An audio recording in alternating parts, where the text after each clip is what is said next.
Surfrider's first effort was defending Perfect Wave. Okay, who was it? Huh? That's Lance Carson. Okay, Tell us. oh yeah, well we'll get to Lance in a minute. Okay, okay. So here's Malibu. Here's the thing. This is the way it used to look. The wave, you know. Lance got that photo. Okay, but when we created Surfrider, it was about establishing a new legacy of community responsibility in the environment. Okay, the Chumash tribe.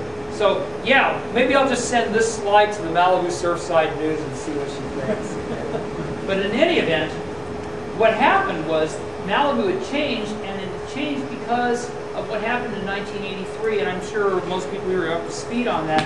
And this particular postcard I always kind of use is kind of indicative of just how things got changed. Because indeed, what this does is this establishes Malibu Lagoon State Park as being the causeway and then this uninterrupted beach.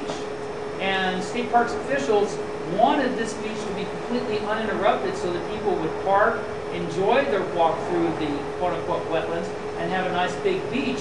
And the surfers over there, they be damned. I mean, almost literally, when they were gouging I'll show you what they did. When they were gouging these channels, they were doing this on purpose because they wanted to maintain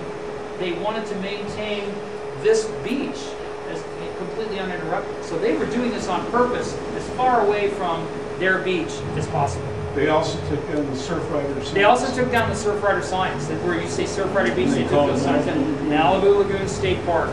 Okay, so this actually did serious damage to what's supposed to be a very a continuous, gradual, and naturally phenomenal shoaling zone. And you can see they did it here, they did it there. This one was particularly bad. And as you're riding the wave, you'd be riding the wave, and the wave would be kind of wobbly. Suddenly, it would close out, then it would back off. They ruined the shape of the Perfect Wave.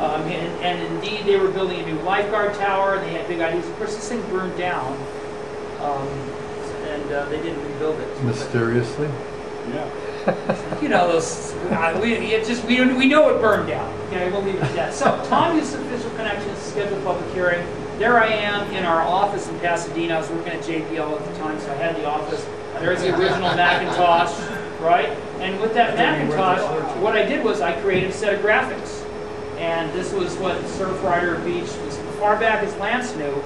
Going back, Lance has been there surfing since 1950. This is what it looked like basically during that time period. Then, after the rains of 1969, it pushed Third Point out like that. It created a whole new surfing area. Okay. Then, when they came and created the channels for the lagoon, they were also draining the lagoon that way. Now, there was a lot of talk about the lagoon's going to back up septic tanks and people aren't going to be able to flush their toilets. But that's never proven, and it wasn't proven at the time. But they had these fears that that might happen, so that's what all this was about. Okay?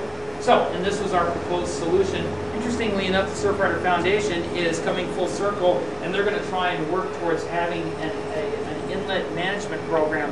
I don't know how they're going to be able to do that because the Coastal Commission doesn't like bulldozers on the beach for nothing, okay? Which is what they actually said back in 1995 when they revoked the state parks permit for opening the lagoon and said, hey, that's going to it's got to flow wherever it's going to flow, and that's that. Okay. So what we did was we had a meeting, we had the graphics, we drove from Pasadena, visiting the Allman Brothers, we had Victor in the band, we had LJ, Tom Pratt. I mean, we were going up the coast to go surfing, and it felt great. And our goal was to protect the shape of the wave. And notice that the focus on pollution didn't start until almost 5 years later. This was not about pollution, it was about the shape of the wave. Okay? So Lance gave a great speech. Okay? And indeed, we have his speech on tape, but I don't have enough memory to run it. But he read the same speech at our 2004 chapter meeting, and it brought the house down because it talked about what a special place it was. Okay, so at the end of the meeting, then Tom spoke, and I did this, and everybody was speaking. You know, spoke in turn and everything. State Parks officials said, "Well, okay, thank you very much. We appreciate all your input, and we'll certainly take it all under advisement." Well, L.J. Woods from the back of the room said, "Well, what the fuck does that mean? You're going to continue to ruin the wave?" You know, these surfers, right? So suddenly everybody gets real restive, go, yeah, what are you going to do, man? What are you going to do about it? You ruined the way, and everybody starts yelling. So Tom Pratt goes over to these guys, right? And he says, the next guy, whoa. And then the other guy said, well, thank you all very much for your input. We very much appreciate you giving us the information that we need to make the proper decision. And you can rest assured that we've heard you loud and clear, and I'm paraphrasing, and you'll be, we think that there is a solution to this problem, and thank you for helping us find it.